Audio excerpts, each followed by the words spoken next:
क्या आपको पता है क्या होती है पार्टनरशिप? हालांकि 11th क्लास में आपने काफी बार ये वर्ड पढ़ा होगा, पार्टनरशिप और पार्टनरशिप फर्म। ठीक है, 11th क्लास गई, अब 12th क्लास आ चुकी है। इस क्लास के अंदर हमारा जो शुरुआत हो रही है पहले चैप्टर की, उसका नाम ये है accounting for partnership firm and उसके फंडामेंटल, जिसके बारे में कुछ थ्योरेटिकल बातें और कुछ प्रैक्टिकल प्रॉब्लम्स हम इस चैप्टर के अंदर करने वाले हैं। This is Asif Ali, your own Limra classes. तो सबसे पहला वर्ड लिखा है मैंने यहाँ पर पार्टनरशिप, जिसको आप बोर्ड पर बहुत आराम से देख सकते हो। यहाँ पर बोला है पार्टनरशिप के बारे में, पार्टनरशिप एक ऐसा रिलेशन है दो बंदों के बीच का जहां पर दोनों के दोनों एग्री करते हैं कि जिस बिजनेस में वो पार्टनरशिप कर रहे हैं उस बिजनेस में होने वाले प्रॉफिट को वो फ्यूचर में आपस में डिस्ट्रीब्यूट कर लेंगे। अगर प्रॉफिट ही डिस्ट्रीब्यूट नहीं होगा तो वो किस तरीके का बिजनेस? सिंपल सी चीज है, अगर बिजनेस है तो ऑब्वियसली वहां पर प्रॉफिट होगा या फिर लॉस होगा। तो यहां पर जब पार्टनरशिप होती है दो बंदों के बीच में, तो वो पहले से ही ऐसा सोच लेते हैं कि इसमें फ्यूचर में होने वाले जो भी प्रॉफिट्स होंगे उनको हम आपस में शेयर कर लेंगे। इसके अलावा business carried on by all or any of them acting for all, जरूरी नहीं है सिर्फ दो ही पार्टनर मिलकर एक फर्म को चलाएं, एक बिजनेस को चलाएं। यहां पर दो से ज्यादा भी लोग हो सकते हैं और वो दो से ज्यादा लोगों में से कुछ लोग ऐसे हो सकते हैं जो सबके ब्याह पे काम कर सकते हैं, या फिर सारे के सारे पार्टनर्स ही मिलकर उस फर्म को एक तरफ से चला सकते हैं। तो इस जो नीचे वाली लाइन थी इसका मतलब ये था। हालांकि आपकी बुक की जो डेफिनेशन है ये मैंने वो लिखी है जो कि इंडियन पार्टनरशिप एक्ट 1932 के तहत ये जो डेफिनेशन है लिखी गई है पार्टनरशिप के ऊपर। आई होप आपको पार्टनरशिप का मतलब बहुत आराम से समझ आ गया होगा। अगर मैं बात करूं पार्टनरशिप के कुछ फीचर्स होते हैं, तो पार्टनरशिप के कितने फीचर्स होते हैं? 2 और मोर पर्सन, पहला। Second agreement, third lawful business, fourth profit sharing and fifth mutual agency. बच्चों इनके सबके मतलब मैं आपको बताता हूं। सबसे पहला लिखा है मैंने यहाँ पर 2 और मोर पर्सन। अगर आपको एक पार्टनरशिप फर्म बनानी है या दो पार्टनर्स को आपस में पार्टनरशिप करनी है तो वहां पर दो लोगों को कम से कम मिलना पड़ेगा। अगर सिंगल बंदा किसी फर्म को चला रहा है तो उसे हम बोला करते थे सोल प्रोप्राइटरशिप। ये आपको याद होगा क्लास 11 में आपने किसके बारे में पढ़ा था? सोल प्रोप्राइटरशिप, जहां पर एक अकेला बंदा पूरी फर्म को अकेले चलाता है उसे कहते हैं सोल प्रोप्राइटरशिप। और जब वो अकेले बंदे से दो बंदे हो जाते हैं, दो से ज्यादा हो जाते हैं, तो वो बन जाती है हमारी पार्टनरशिप फर्म, या दो पार्टनर्स के बीच में, दो लोगों के बीच में एक पार्टनरशिप हो जाती है। तो यहां पर मिनिमम 2 लोग रह सकते हैं। कितने? मिनिमम 2 लोग रह सकते हैं। मैक्सिमम 100 लोग रह सकते हैं। कितने? 100 पार्टनर्स। एक फर्म में कितने पार्टनर्स हो सकते हैं? 100 पार्टनर्स। अच्छा, ये जो था ये कंपनी एक्ट 2013 के तहत था, ठीक है, मगर अब ऐसा नहीं है। यहां पर अब जो है मैक्सिमम पार्टनर एक फर्म के अंदर, मतलब मैक्सिमम बिल्कुल जहां एंड लिमिट हो जाएगी वहां पर 50 रहने चाहिए, 50 से ज्यादा नहीं होने चाहिए। कंपनी एक्ट मिसलेनियस रूल 2014 कहता है ये, बस आपको ये बात याद रखनी है। अब 100 पार्टनर नहीं होते, अब कितने होते हैं? सिर्फ 50 पार्टनर। और कौन से रूल के तहत ये बोला जाता है? कंपनीज मिसलेनियस 2014 के रूल के तहत ये बोला जाता है कि अब एक फर्म के अंदर 50 पार्टनर से ज्यादा नहीं होंगे। पहले होते थे 100 पार्टनर, बट अब 50 कर दिए गए। क्लियर है? अच्छा, इसके अंदर एक जो बड़ी याद रखने वाली बात है, एक बहुत मोस्ट इंपॉर्टेंट पॉइंट है, वो ये है कॉन्ट्रैक्ट एक्ट 1872 के तहत कौन कौन पार्टनरशिप में नहीं आ सकते, यानी कि कौन कौन पार्टनर नहीं बन सकते। सिंपल सी चीज है, एक छोटा बच्चा जो माइनर में काउंट हो रहा है वो पार्टनर कभी नहीं बन सकता, या फिर कोई अनसाउंड माइंड वाला बंदा जिसका दिमाग खराब हो गया है, वो पागल है, वो कभी भी पार्टनरशिप में नहीं आ सकता। नेक्स्ट आता है डिसक्वालीफाइड बाय एनी लॉ, जिसको कानून ने पहले से ही डिसक्वालीफाई करा हुआ है कानून का उल्लंघन करने के लिए। जैसे कि मान लो कोई बंदा था, उसने पहले किसी ऐसी इलीगल एक्टिविटी में अपना पार्टिसिपेशन दिया जहां पर बिजनेस करा, मान लो स्मगलिंग वगैरह करी, तो वो क्या हुआ? कोर्ट के द्वारा डिसक्वालीफाइड कर दिया गया। अब वो कोर्ट के द्वारा जब डिस्क्वालीफाई हो गया ना, अब वो जिंदगी में कभी भी पार्टनरशिप नहीं कर सकता। अब उसके मतलब उसको पार्टनरशिप अगर वो आता, पहली बात तो वो आएगा ही नहीं, और आता भी है तो वो इलीगल तौर पे माना जाएगा। क्लियर है मेरी बात? ठीक है, आपको 2 और मोर पर्सन का पहला फीचर समझ आ गया। सेकंड फीचर होता है यहाँ पर एग्रीमेंट। पार्टनरशिप कभी भी ऐसे नहीं होती। पार्टनरशिप के तरीका तो वैसे कहने के लिए देखा जाए तो रिटर्न एक एग्रीमेंट बनाया जाता है, या एक ओरली बोल दिया जाता है आज से तुम और मैं एक पार्टनर है और हम आज से इस फर्म को चलाना शुरू करने वाले हैं। तो सिंपल सी चीज होती है, यहाँ पर जो एग्रीमेंट होता है वो पार्टनरशिप में आने के लिए इस एग्रीमेंट का होना बहुत ज़्यादा ज़रूरी है। ये एग्रीमेंट रिटन भी हो सकता है, ये एग्रीमेंट ओरल भी हो सकता है। रिटन है तो बहुत अच्छी बात है, और ओरल है तो वहाँ पर कुछ आगे चल के ऐसे डिस्प्यूट्स हो जाते हैं दोनों पार्टनर्स के बीच में, जिन्हें संभालना थोड़ा मुश्किल पड़ जाता है। खैर, मैं ये सारी बातें आपको आगे के लेक्चर में बताऊंगा जब हम इसे आगे कंटिन्यू कर लेंगे। खैर, particular venture for a period at will with agreement. अब इन सब बातों का मतलब क्या है? देखो, अगर पार्टनरशिप होती है, ठीक है, और एग्रीमेंट भी बनाया जाता है, तो पार्टनरशिप हो सकता है किसी एक पर्टिकुलर वेंचर को कंप्लीट करने के लिए करी गई हो। भाई मैंने कहा मेरी एक कंपनी है, कोई अनदर पर्सन है, उसकी एक कंपनी है, हमने सोचा हम दोनों मिलकर एक नया प्रोडक्ट मार्केट में निकालते हैं, ठीक है। अब उस प्रोडक्ट की हमने पहले से ही ये रख दिया कि हम, या आप सिंपल सा एक एग्जांपल ले लो कि एक फ्लाईओवर है जिसको बनाना है, मेरी कंपनी और किसी अनदर कंपनी का जो दो मतलब ऑनर हैं वो दोनों आपस में मिल चुके हैं, उन्होंने पार्टनरशिप कर लिया है। अब जैसे ही वो फ्लाईओवर बनकर कंप्लीट होगा, हमारी पार्टनरशिप उस दिन के बाद से खत्म हो जाएगी। तो यहाँ पर क्या हुआ, एक पर्टिकुलर वेंचर को कंप्लीट करने के लिए पार्टनरशिप करी गई। नेक्स्ट आता है फॉर अ पीरियड, यानी कि कुछ समय के लिए करी जाती है। मैंने पार्टनरशिप कर ली किसी के साथ 2 साल के लिए, 4 साल के लिए, 5 साल के लिए, 10 साल के लिए, तो जहां पर एक टाइम पीरियड रख दिया जाए तो वहां पर वो पार्टनरशिप उस टाइम पीरियड तक रहती है और उसके बाद वो अपने आप ही खत्म हो जाती है। नेक्स्ट आता है एट विल। विल, जब तक मन चाहे तब तक पार्टनरशिप रखो, जब तुम्हारा दिल ना करे उसके बाद पार्टनरशिप खत्म कर दो। विद एग्रीमेंट, एग्रीमेंट में आपकी जो भी मेंशन डेट करी गई है, जो भी बातें उसके अंदर लिखी गई हैं कि भाई हम इस समय तक पार्टनर्स रहने वाले हैं, तो वहां पर उस एग्रीमेंट के द्वारा उनको पार्टनर्स रहना पड़ेगा, वो ऐसे पार्टनरशिप खत्म नहीं कर सकते। क्लियर है? नेक्स्ट जो फीचर आता है पार्टनरशिप का वो होता है लॉफुल बिजनेस। अगर कोई बंदा पार्टनरशिप करता है तो यहां पर इसको सबसे ज्यादा ध्यान देना है कि उसका जो बिजनेस है वो लॉफुल होना चाहिए, यानी कि उस बिजनेस से किसी भी कानून का उल्लंघन ना हो। ठीक है भाई, कोई कह रहा है कि हम चरस गांजी की स्मगलिंग करेंगे, आओ चलो बिजनेस करते हैं और पार्टनरशिप कर लेते हैं, तो ये कानून की नज़र में बिल्कुल इलीगल है। इसके ऊपर मतलब किसी भी तरीके का ऐसा पार्टनरशिप नहीं कर सकते। सिंपल सी चीज़ है, लॉफुल बिजनेस होना चाहिए तो ही आपकी पार्टनरशिप स्टैब्लिश होगी, अदरवाइज नहीं होगी। नेक्स्ट आता है प्रॉफिट शेयरिंग। भाई सिंपल सी चीज़ है, अगर किसी बिजनेस को चलाने के लिए पार्टनरशिप करी गई है तो वहां पर प्रॉफिट तो शेयर हो गई, प्रॉफिट भी शेयर होगा और लॉस भी शेयर होगा।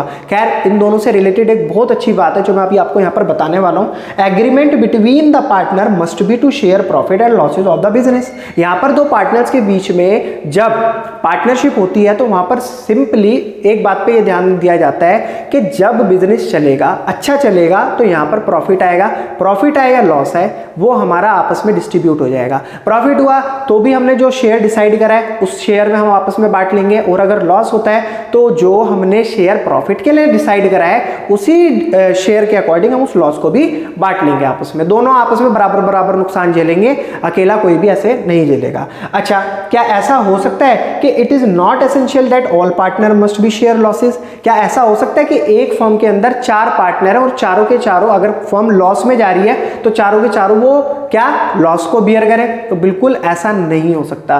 क्यों नहीं हो सकता? पार्टनरशिप फर्म में अगर रिटर्न एग्रीमेंट में ऐसा लिखा गया है किसी पार्टनर के द्वारा कि भाई फर्म अगर प्रॉफिट लेगी, प्रॉफिट होगा तो मैं प्रॉफिट लेने आ जाऊंगा, अदरवाइज अगर फर्म को लॉस होता है तो उस लॉस में मेरी कोई भी हिस्सेदारी नहीं होगी। तो बिल्कुल ऐसा हो सकता है। यहां पर कुछ पार्टनर ऐसे होते हैं जो लॉस में हिस्सा नहीं लेते। नेक्स्ट आता है म्यूचुअल एजेंसी। म्यूचुअल एजेंसी में क्या बोला गया? Business can be carried by or all of the partner acting for all.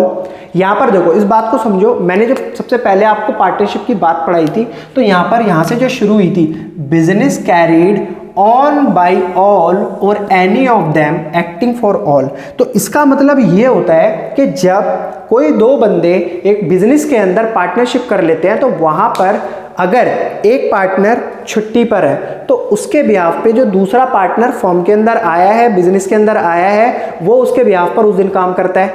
आप नेक्स्ट 1-2 दिन के बाद आज वो पार्टनर आया जो पहले छुट्टी पर था और जो उस दिन पार्टनर आया था आज वो छुट्टी पर है, तो ये वाला पार्टनर क्या करेगा? उसके बिहाफ पर पूरी फर्म के अंदर काम करेगा। तो इसे कहते हैं म्यूचुअल एजेंसी। यहां पर दो बातें आती हैं एजेंट और प्रिंसिपल वाली। भाई सिंपल सी चीज है कि आपके बिहाफ पे जब कोई और काम कर दे तो आप उसके प्रिंसिपल हो और वो आपका एजेंट, और जब आप किसी और के बिहाफ पे काम करो तो वो आपका एजेंट है और आप उसके वो आपका प्रिंसिपल है और आप उसके एजेंट हो। ये सिंपल सा पॉइंट है म्यूचुअल एजेंसी का, आपको याद रखना है, बहुत इंपॉर्टेंट है। मैंने आगे देखो partner are agent as well as principal, नीचे भी मेंशन कर दिया, पार्टनर्स एजेंट भी बन सकते हैं और प्रिंसिपल भी बन सकते हैं वक्त आने पर। क्लियर है। नेक्स्ट फिर आती है पार्टनरशिप डीड से रिलेटेड कुछ बातें। देखो पार्टनरशिप पता लग गया पार्टनरशिप क्या होती है। पार्टनरशिप डीड मैंने आपको थोड़ी देर पहले ही बताया था, एक ऐसा रिटन एग्रीमेंट होता है जिसमें सारी बातें लिखी जाती हैं पार्टनरशिप से रिलेटेड, कि ऐसा होगा वैसा होगा, हम ऐसे चलाएंगे, ये इसकी ड्यूटी होगी वो उसकी ड्यूटी होगी। एक बार फिर भी मैं आपको सारी बातें एक्सप्लेन कर देता हूँ यहाँ पर। देखो पार्टनरशिप डीड में एक रिटन एग्रीमेंट होता है, एक रिटन एग्रीमेंट होता है जहां पर सारी बातें पहले से ही लिख दी जाती हैं कि इस फॉर्म को इस दिन से शुरू करा जा रहा है और फ्यूचर में हम क्या करेंगे, इन बातों को फॉलो करेंगे जो इस एग्रीमेंट में लिखी गई हैं। लीगल डॉक्यूमेंट, ये एक तरीके का लीगल डॉक्यूमेंट है। अगर कल को किसी तरीके का डिस्प्यूट्स होता है बिजनेस के अंदर तो इस लीगल डॉक्यूमेंट को लेकर कोर्ट में जाया जा सकता है, वहां पर दिखाया जा सकता है कि सर देखो हमारे बीच में ऐसी ऐसी बातें हुई थी, अब ये बातों से मुकर रहा है और देखो हमारे एग्रीमेंट में ये बातें लिखी हुई हैं और इस एग्रीमेंट में इस बंदे के सिग्नेचर भी हैं। तो यहां पर क्या होता है, एक पुख्ता सबूत मिल जाता है कि कल को कोई पार्टनर किसी बात से ना मुकरे। नेक्स्ट अब इसमें क्या क्या बातें आती हैं। सबसे पहले आती है बच्चों डिस्क्रिप्शन ऑफ पार्टनर, पार्टनर का नाम, पार्टनर का एड्रेस, पार्टनर के घर का पता, मतलब कहाँ रहता है, कैसा है, क्या नहीं है। डिस्क्रिप्शन ऑफ फर्म, फर्म की सारी रिलेटेड, फर्म किस नाम से है, फर्म का एड्रेस क्या है, फर्म को कौन चला रहा है, उसमें सारी बातें इसकी लिखी होती हैं। नेक्स्ट आता है प्रिंसिपल, प्लेस ऑफ बिजनेस, यानी कि इसके क्या प्रिंसिपल्स हैं जिनको ये फॉलो करते हैं। नेक्स्ट आता है नेचर ऑफ बिजनेस, बिजनेस किस नेचर का है भाई, आपका ट्रेडिंग का है, सर्विसिंग का है, बहुत तरीके के बिजनेस होते हैं, किस नेचर का बिजनेस है, वो सारी बातें इसमें लिखी हुई होती हैं। कमेंसमेंट ऑफ पार्टनरशिप, यहां पर इसका मतलब होता है कि ये पार्टनरशिप में कितनी तारीख से आए, यानी कि ये पार्टनरशिप कब शुरू हुई, इस बिजनेस को कब शुरू करा गया। कैपिटल कंट्रीब्यूशन, दोनों पार्टनर ने जब बिजनेस शुरू करा तो कितनी कितनी कैपिटल यहां पर लगाई है। इंटरेस्ट ऑन कैपिटल, अब जब उन्होंने कैपिटल लगाई है तो बिजनेस का क्या काम बनता है, उनको उल्टा इंटरेस्ट प्रोवाइड करना, 6% 12% जो भी उसमें मेंशन होगा उसी के अंदर उनको इंटरेस्ट ऑन कैपिटल दिया जाएगा। फिर बात आती है बच्चों इंटरेस्ट ऑन ड्राइंग, अगर कोई पार्टनर फर्म की कोई एसेट को यूज कर लेता है तो उसको ड्राइंग के तौर पे माना जाता है। अब उस ड्राइंग का उसे रिटर्न में कितना इंटरेस्ट पे करना है वो बात पहले से ही एग्रीमेंट में लिख दी जाती है। प्रॉफिट शेयरिंग रेशियो क्या रहने वाला है, फ्यूचर में अगर 1 लाख रुपए का प्रॉफिट होता है तो उसमें से 1 लाख रुपए में से कितना कौन से पार्टनर को और कितना कौन से पार्टनर को, ये बात पहले से ही यहाँ पर लिख दी जाती है। एक रेशियो बता दिया जाता है कि भाई इस हिसाब से तुम इसको बांटोगे।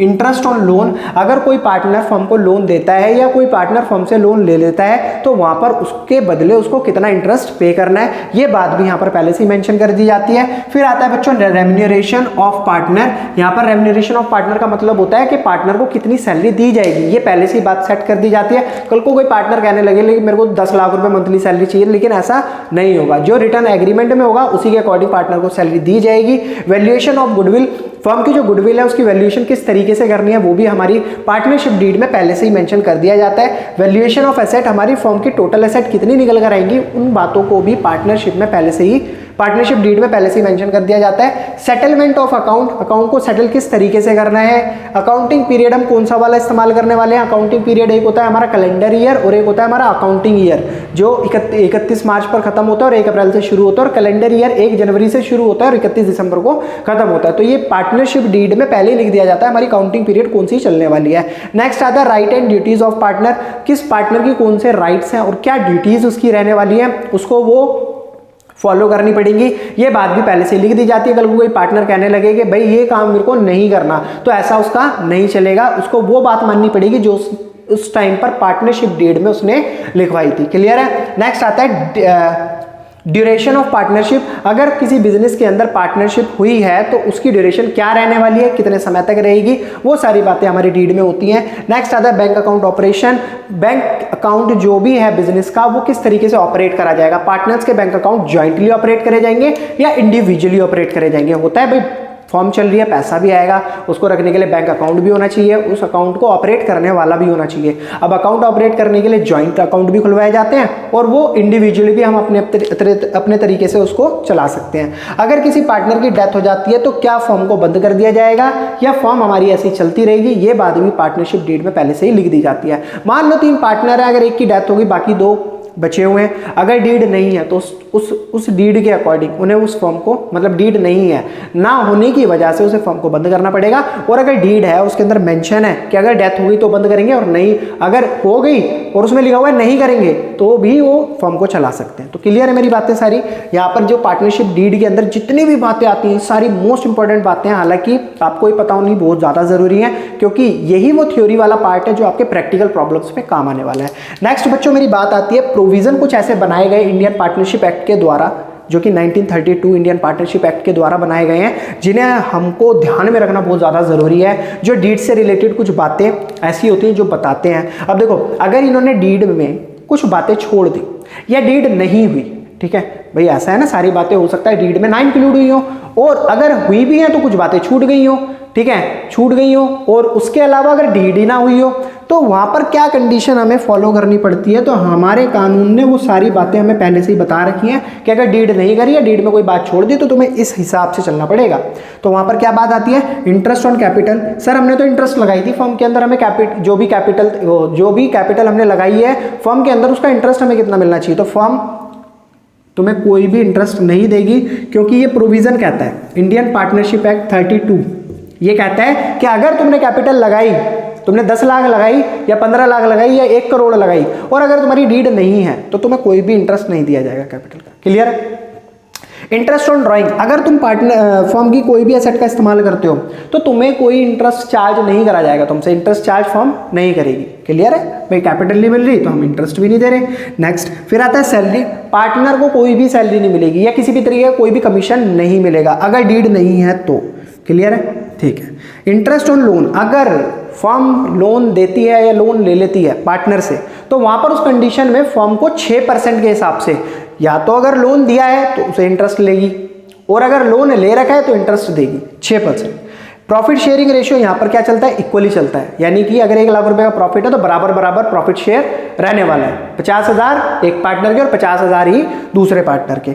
एडमिशन ऑफ पार्टनर, यहाँ पर अगर सारे पार्टनर मिलकर ये निर्णय ले लेते हैं कि अगर हम किसी और को लेकर आए अपनी फर्म में तो हमारी पार्टनरशिप में आ जाएगा, अगर सारे पार्टनर एग्री हैं तो ठीक है, और अगर एक पार्टनर एग्री नहीं है तो वो उसमें उस कंडीशन में वहाँ पर एडमिशन नहीं हो सकता, वहाँ पर हमें उसे मना करना पड़ेगा। अगर मान लो 20 पार्टनर है, 19 ने कह दिया हाँ रख लो और एक ने मना कर दिया कि नहीं हम पार्टनरशिप में किसी और को एडमिट नहीं करने वाले, तो उस कंडीशन के अंदर आप उस पार्टनर को एडमिट नहीं कर सकते। चलो ये तो हो गए कुछ मेन प्रोविजन। अब कुछ ऐसे स्पेशल प्रोविजन जिनके बारे में बच्चे पढ़ते नहीं है, थ्योरी छोड़ देते हैं, और वो होते बहुत ज़्यादा इंपॉर्टेंट है। तो वो कौन कौन से है, देखो यहाँ पर मैंने लिखा है special provision Indian partnership act 1932 में कुछ और ऐसे भी प्रोविजन बनाए हुए हैं। जैसे पहला, ऑल पार्टनर एग्री, अगर सारे पार्टनर एग्री करते हैं तो माइनर पार्टनर को एडमिट कराया जा सकता है अपनी पार्टनरशिप में।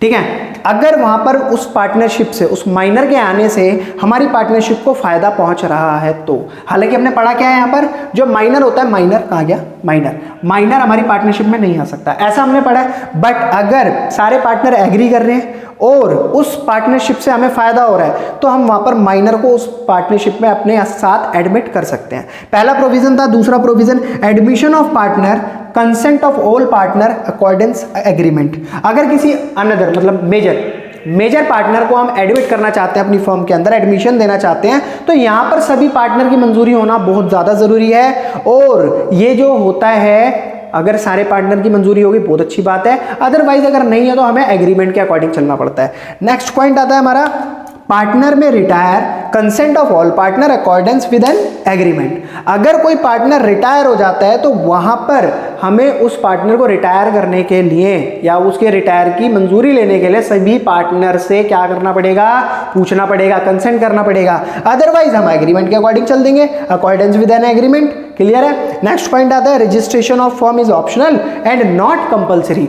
अगर हमारा जो स्पेशल प्रोविजन है वो ये कहता है कि अगर आपने अपनी फॉर्म को रजिस्टर्ड करा रखा है तो बहुत अच्छी बात है, और अगर नहीं करा रखा तो उस कंडीशन में भी काम चल सकता है, कंपलसरी नहीं है। रजिस्ट्रेशन करा लिया बहुत अच्छी बात है, नहीं कराया कोई ज़रूरी नहीं है। A firm is dissolve on death of partner if deed is silent. अभी देखो थोड़ी देर पहले मैंने एक बात बताई थी ना आपको, अगर डीड साइलेंट है और किसी पार्टनर की डेथ हो जाती है, 4 पार्टनर है, 5 पार्टनर है, 20 पार्टनर है, उसमें से एक पार्टनर की डेथ हो जाती है, तो उस केस में आपको उस फॉर्म को डिसॉल्व करना पड़ेगा। क्लियर है? तो इसलिए देखा जाए तो बेनिफिट्स बहुत सारे हैं डीड होने के, और नहीं अगर करते हैं डीड तो नुकसान भी काफ़ी सारे हैं। तो ठीक है, आई होप बच्चों आपको मेरी सारी बातें आपको समझ आई होंगी, ऐसी मैं आशा कर रहा हूँ। अगर आपको वीडियो वाकई समझ आई तो प्लीज़ वीडियो को लाइक कर देना, सब्सक्राइब कर देना और अपने दोस्तों में शेयर कर देना। फिर मिलेंगे आपसे अगली वीडियो में अगले नए कॉन्सेप्ट के साथ जो इससे आगे का है।